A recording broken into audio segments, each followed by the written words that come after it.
Hey guys, Brian Thomas here. Thanks for checking out btbasketball.blogspot.com.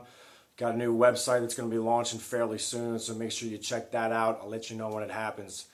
Well, basketball season at this point is fully underway with the NBA. We got all kinds of basketball fans that are checking us out, as you well know.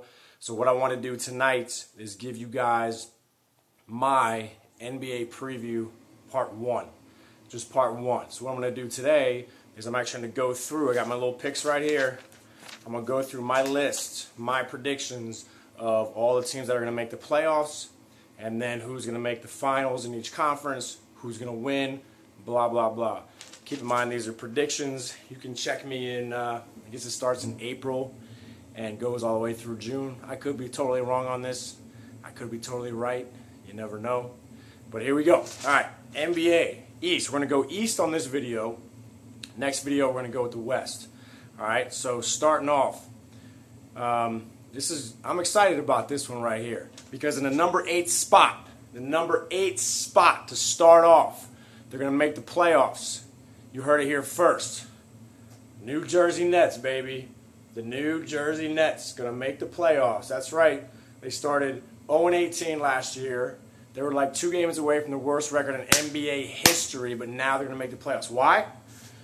My opinion, they have good talent, all right? They got off to a horrible start last year, and they just rode that like a roller coaster. Momentum built, and they could not catch a break at all. So I got the Nets making the 8th spot and going to be in the playoffs. Now, granted, they're going to get steamrolled in the first round, whoever they play, but I got them going 8th. Good stuff. Very excited about that. 7th, I got the Detroit Pistons. Not much happening with the Pistons nowadays. They brought in an old and washed up, Tracy McGrady, who's not going to do anything for them at this point. So they got a bunch of veterans like Richard Hamilton, and they actually brought in Ben Gordon, who's a good scorer, but he's not necessarily a great NBA guy. So they're good for about the 7th spot, and that's about it at this point. Number 6, I got the Milwaukee Bucks. Milwaukee Bucks last year was the surprise team of the entire NBA. Brandon Jennings was an absolutely incredible rookie that took everybody by surprise. All right, Andrew Bogut, before he got hurt and like virtually shattered his elbow, which was disgusting. Hope you didn't see that. If you have a chance to check it out, don't look at it. Look away. Trust me, you'll thank me. But he was having an all-star season before he shattered his entire elbow and his arm. And I think they should be back strong again this year. There's no reason not to. So I think they grabbed the 6th spot. 5th spot. The going nowhere Atlanta Hawks. They were a team on the rise for like 3 years in a row. Last year they get whacked by Orlando in the playoffs, just embarrassed. And I don't see them going any further than this at this point because they have the same exact team from last year. They signed Joe Johnson to a max deal, and the fact is he's not a max player, so he's their number 1 guy. But the reality is he's a number 2 guy on a very good team. You can't really win like that. Mike Bibby's still a good floor general, but he's on the back end of his career. I just think they've hit their ceiling as a team, so I'm going to go number 5, Atlanta Hawks. Number 4, baby. I think they might be back. They're on their way back. The Chicago Bulls. That's right. Now, if they had this guy, granted, they'd be number 1, but they don't. They just got the name on the front, not the name on the back. What they do have, though, they do have Derrick Rose, who is capital N nasty. If you don't know, you have to see his new commercial. If you get a chance to check out his new commercial, if you haven't seen it yet, check it out because it is absolutely hysterical. The first time you're going to be like, this is nuts, this is crazy, I don't like this at all. Watch it 2, 3, 4 times and you'll be LOLing.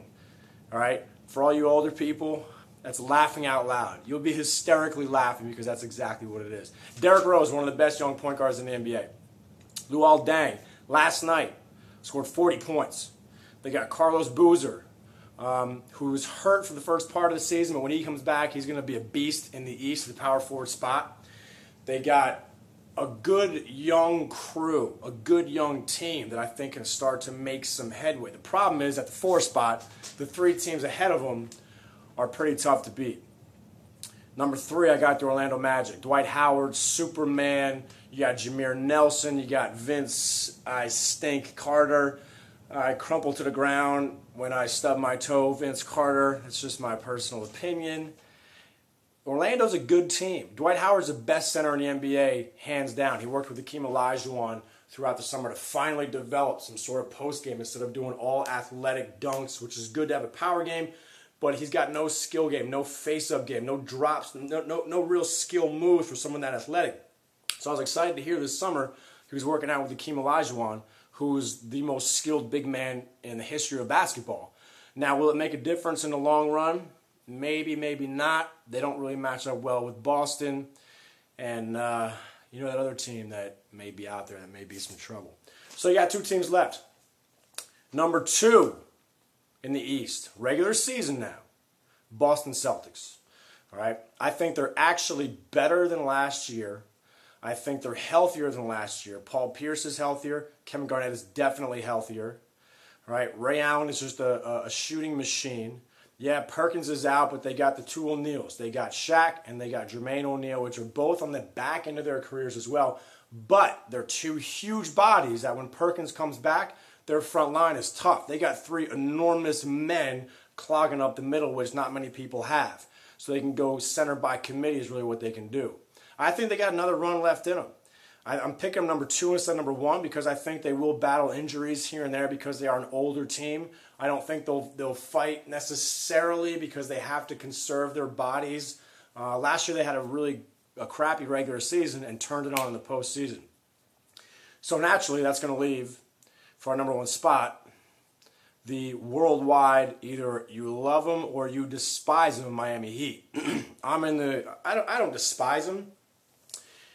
I think their talent is way too much to overlook for an entire regular season. I think they're going to figure it out with LeBron and Wade and Bosh and having some shooters. I think their problem is that they obviously don't have a lot of big guys underneath, which is why a team like Orlando, which is why a team like Boston can give them major problems. You saw on opening night the Celtics pretty much put a whacking on them, but you know they barely have even played together, so you can't judge anything by that. I think they're going to find it. I think they're going to click. I think they're going to run over all the terrible teams. I think they'll have a harder time with the better teams, which is natural. But I think in a regular season they will end up as a number 1 seed in the East. And, you know, I think that's just the way it's going to work out. I think it's going to be hotly contested. So there we go. We got the Miami Heat. We got the Boston Celtics. We got Orlando, Chicago, Atlanta, Milwaukee, the Pistons, and the Nets. Now, you know what? We're going to save that for the next video. All right? Part 2 coming up is going to be not only the West. We're going to go through 1 through 8, 8 through 1 with the West. We're also going to go through the regular season MVP. We're going to go through the playoffs. I'm going to give you my finals champ. And I'm also going to give you my finals MVP. So there you go. East, regular season, into the playoffs. Who's going to make the playoffs? We'll see if I'm right. We'll see if I'm wrong. We'll see if I'm close. We'll see if I'm far. Either way, it should be an awesome season. The season's underway. Make sure you check out part 2.